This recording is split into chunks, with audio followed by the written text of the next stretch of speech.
Como ele reagiu, o apóstolo Paulo, anos depois, olhando para trás? Como é que ele via tudo aquilo? Como é que ele se via? Como é que ele via aquela situação toda?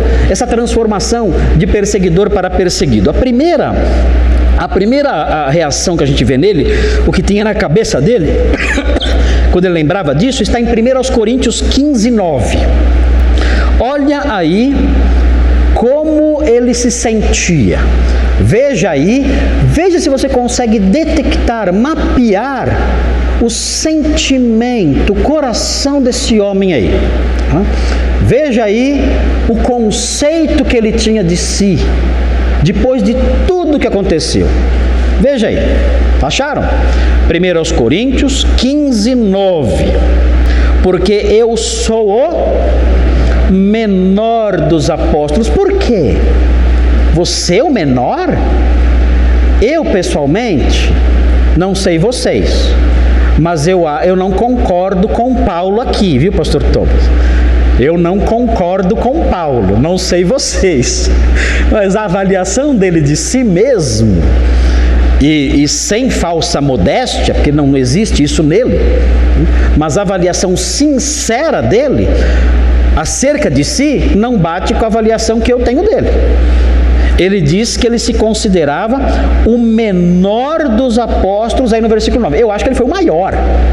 Mas Paulo diz, olha, diante dos 12, eu sou o menor, que mesmo não sou digno de ser chamado apóstolo.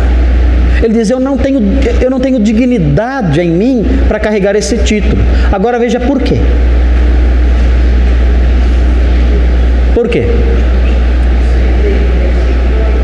Eu não estou olhando para a geografia do meu trabalho. Eu não estou olhando para a minha dedicação. Estou olhando para o meu passado. Eu sei que eu preguei mais do que os outros. Eu sei que eu viajei mais do que os outros. Eu sei que eu fiz muito mais do que os outros. Eu sei disso, ele fala. Mas eu sou o menor porque eu tenho um passado. Eu persegui a igreja de Deus. E por causa disso, meu sentimento é que eu sou um rato. Alguém desse tamanho. O que um psicólogo secular diria para ele? Levanta a cabeça, olhe para o espelho e diga, você é vencedor. Não, é interessante isso aqui. O apóstolo Paulo, a psicologia dele é essa. Ele não era um derrotista, não ficava lá chorando a vida inteira, mas ele também não negava a realidade da história dele. Essa é a sensação da pessoa que perseguiu a igreja no passado. Os crentes são assim. Os crentes que estão aqui, que no passado zombaram da igreja e perseguiram a igreja, têm esse sentimento. Olha, eu não sou digno de estar aqui com os irmãos, porque eu era um zombador. Eu ridicularizava os crentes. Eu era um inimigo dos irmãos. Eu não sou digno de estar sentado aqui nesses bancos com vocês. Vamos ver outro texto em que ele expõe aí o seu coração. Vamos ver outro. Filipenses 3, de 4 a 8. Olha o que ele fala aqui. Ele começa falando sobre o passado dele e depois ele diz o que ele pensa sobre as glórias do passado dele. Ele fala assim, Filipenses 3, 4. Bem que eu poderia também confiar na carne, ou seja, nas glórias humanas, nas conquistas humanas. Isso é carne aqui. No status humano, isso é carne aqui. Bem que eu poderia também confiar na carne.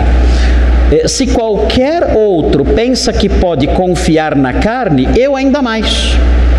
Circuncidado ao 8º dia, da linhagem de Israel, da tribo de Benjamim, hebreu de hebreus, quanto à lei fariseu, quanto ao zelo perseguidor da igreja, quanto à justiça que há na lei, irrepreensível.